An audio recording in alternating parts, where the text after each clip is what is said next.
Modern review में आपका स्वागत है दोस्तों। मैं हूं आपका दोस्त और होस्ट, आप लोग मुझे मॉडर्न बुला सकते हो। तो आज मैं बात करने वाला हूं कि कैसे लूफी और जोरो ने काइडो को डैमेज किया।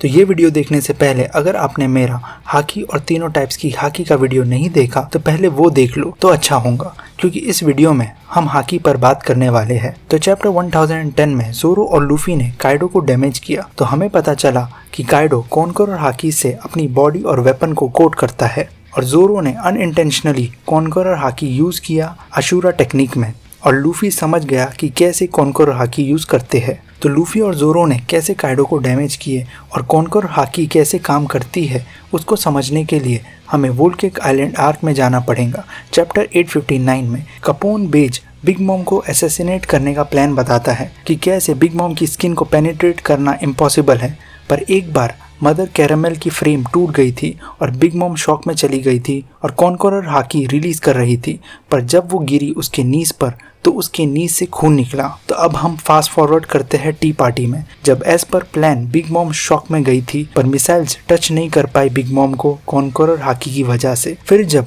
बिग मॉम उसके होश में आती है तब बिग मॉम और लूफी कुछ मिनट के लिए फाइट करते हैं। उसमें लूफी के गियर फोर्थ के पंचेस का कुछ असर ही नहीं हो रहा था बिग मॉम पर। तो उस वक्त हमें ये लगा था कि बिग मॉम एक योंको है, उसकी स्ट्रेंथ अलग ही लेवल पर है, तो उस वक्त का gear fourth Luffy basic armament hockey से डैमेज नहीं कर सकता है बिग मॉम को। पर अगर इमोशनल शॉक में बिग मॉम का गार्ड डाउन होता है तो बिग मॉम को उस वक्त का लूफी आर्नामेंट हाकी से ना के बराबर का डैमेज दे सकता था, पर बिग मॉम को डिफीट करने का कोई चांस नहीं था। और मुझे लगता है अगर बेज के मिसाइल्स भी बिग मॉम को लगते तो भी ज्यादा डैमेज नहीं होता बिग मॉम को। फिर आते हैं वानो आर्क में, जब काइडो ने वन शॉट में गियर फोर्थ लूफी को नॉकआउट कर दिया था तो लूफी उडान प्रिजन में बोलता है यूगोरो को कि उससे काइडो के स्केल्स को पेनिट्रेट करना है विदाउट टच करे। यहाँ वो रियो की बात कर रहा है और रियो इंटरनल और एक्सटर्नल दोनों डैमेज देती है। तो लूफी को काइडो को इंटरनल डैमेज देना है क्योंकि उसने बिग मॉम और काइडो से फाइट करते हुए सीखा कि बेसिक आर्नामेंट हाकी और एक्सटर्नल डैमेज से कुछ नहीं होने वाला उन्हें, इसलिए वो रियो सीखना चाहता है। फिर फास्ट फॉरवर्ड करते हैं ओनिगाशिमा की रेड पर, जब रेड स्केबर्ड्स पीछे से काइडो पर अटैक करते हैं और उसकी स्किन को पेनिट्रेट करते हैं तो हम सब शॉक थे कि कैसे ये लोग ने काइडो की स्किन को पेनिट्रेट किए।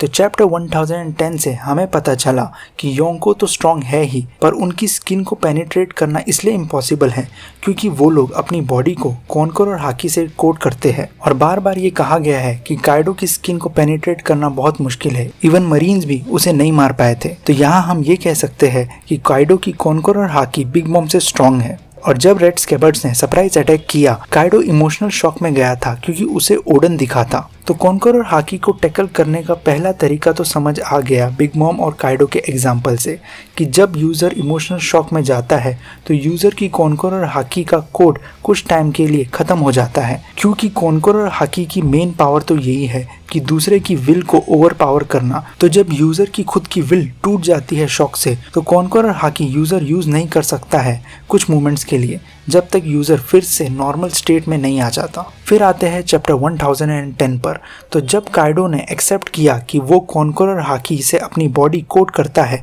तो लूफी भी कॉन्करर हाकी से कोट करता है अपनी बॉडी को और काइडो को बिना टच करे डैमेज करता है। सेम जोरो ने भी यही करा है, पर अनइंटेंशनली। जोरो ने अपनी कॉन्करर हाकी अनलॉक कर दिया इस मोमेंट में। बाय द वे, अगर आप ये वीडियो एंजॉय कर रहे हो तो सब्सक्राइब करना ना भूलना दोस्तों। तो अभी जो मैं कहूँगा ये मेरा ओपिनियन है, फैक्ट नहीं है। तो जो मुझे अभी तक बिग मॉम और काइडो से समझा है वो मैं बताता हूँ।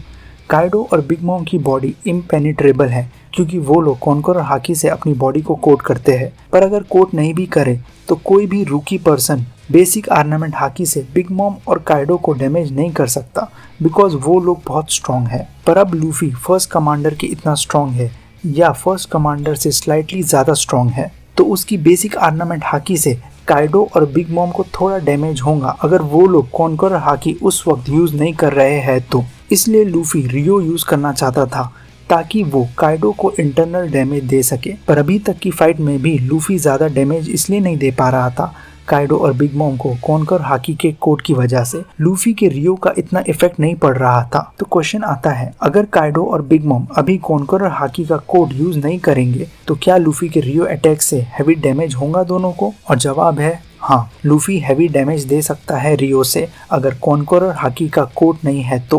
पर अब लूफी ने क्या किया, जब उसको काइडो की कॉनकर हाकी की टेक्निक पता चली तो उसने उसके पंचेज में रियो तो यूज किया ही, प्लस और एक आउटर लेयर क्रिएट किया कॉनकर हाकी का। तो जब लूफी ने पंच किया काइडो को तो दोनों की बॉडी टच तो नहीं हुई, पर लूफी के कॉनकर हाकी ने काइडो के कॉनकर हाकी को ब्रेक किया, नलीफाई किया या पेनिट्रेट किया उस पंच से, और उसके बाद लूफी के रियो से काइडो को इंटरनल डैमेज भी मिल गया। सेम चीज जोरो ने भी किया। अगर आप नोटिस करो जोरो के पैनल में तो उसने रियो से फर्स्ट एनमा को बूस्ट किया और अनइंटेंशनली कॉनकर हाकी का कोड उसकी स्वॉर्ड पर एक्टिवेट किया। तो अशुरा में जोरो की स्वॉर्ड ने फर्स्ट काइडो का कॉनकर हाकी के कोड को ब्रेक किया अपने कॉनकर हाकी से, फिर रियो से उसे कट किया। और मैंने कहा ना, रियो इंटरनल और एक्सटर्नल दोनों डैमेज दे सकता है। और ये जब हुआ तो जोरो को तो पता ही नहीं था कि कैसे हुआ, पर काइडो समझ गया कि इसने कॉनकर हाकी यूज किया है करके।